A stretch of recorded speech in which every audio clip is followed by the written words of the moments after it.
As you fill your sales pipeline, you're bound to get more no's than yeses, especially as your prospects are navigating this new normal. Our sales connections expert, Shari Pash, joins us to talk about how to anticipate and manage these new objections. So welcome back to the show, Shari. Thanks, Julie. It's great to be here today and covering another great topic. I agree because rejection is not fun. We all get objections to buying our product or services. And what we may not be used to, though, Shari, is the level of uncertainty right now. Mm-hmm. And I think, Julie, one of the things that's most important when we're talking about objections or those no's is being prepared. It's one of the best strategies that we can have when it comes to our client, our customer, even if you're a membership organization. Again, remember those objections or hindrances. What are they as they look at buying or renewing? And our confidence grows when we're prepared. That's for everything in life, but especially when you're dealing with sales, your confidence is so important, and being prepared is what gives you that. So how do we start to prepare, especially when it comes to managing the no's? Yeah. First, I would recommend that you and your team, that you think through all of your products, all of your services that you offer. And then come up with maybe 2 objections that you hear, more if needed, and really think about what is each objection we hear, so we can now create a strategy to overcome. As an example, you might hear, say, I might be a printing company and I am selling to a client and they say, well, we use XYZ company for most of our printing needs right now. And you can always come through easily with I can appreciate that loyalty. It's really commendable.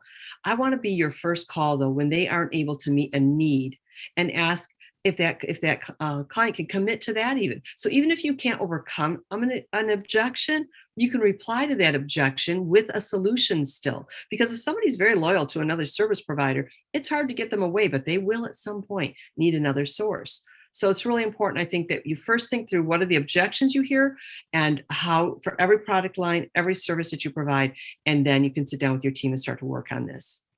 It sounds like these relationships are really the key, because you want to start to build that rapport with someone new, so that maybe if it's a no right now, when there's a little bit of space to kind of squeeze in there and you can help them, that'll be an opportunity for you. So how do you start to build that relationship? The relationship piece is really important, because even if somebody is saying no to you, it's understanding that no. And those discovery questions allow you to see where those no's are at. So you're asking questions that uncover some of this so you can deal with those objections. So I think what's really important is that we write out a strategy for each of those objections or obstacles you have, but basing that on not transactions, but on the relationship you talked about, Julie, because it's important that, one, you have that relationship started through your normal sales process, right? And then you nurture that. If you can tell this as a customer or client, that's going to be important to your company and important to your growth as you go forward. But it's really important that we get these in writing, how we are going to manage these objections, because that's how you stay consistent in your messaging, and for all of your team to reply to objections and hindrances in much of the same way. Does that make sense, really?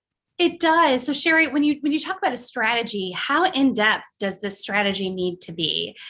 Because so often I see clients that will spend a lot of time on strategy, but do we need to spend a lot of time there? What are we talking about here? I always say it doesn't need to be elaborate at all. We want to keep it conversational. We want to make sure we're solving a problem, or we're kind of minimizing or overcoming those misunderstandings. So we're talking solution-based. So like that printer example I gave you, short and sweet. Now, it depends on your product, in your price point. Are you talking about a $10,000 product or a couple $1,000 investment? What does that look like? That's going to be a little bit. But I would say for anybody, staying concise and easy to understand. And it does not need to be elaborate. It just needs to be, I understand there's a challenge. Here's my solution.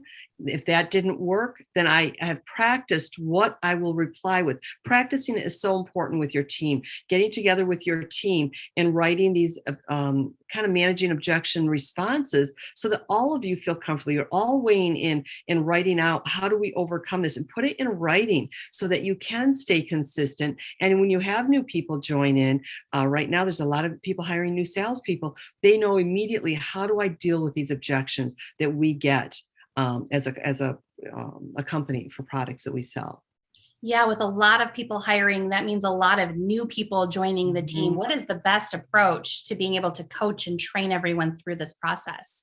I think we talk about those, anticipating those objections. At the same time, I would recommend that you with your team also anticipate questions that your customers will have based on all your different products or services you offer, and make sure that you are, again, helping your new people prepare and be able to overcome. Write out what are the questions that we often hear about this product or service, and then be sure that we write out what's our answer to that. There could be A, B, and C, a couple answers to that based on the type of customer, based on the product, and make sure you've done the same for the objections. That's the training. You practice this together. You role play, that old-fashioned role play that people hate.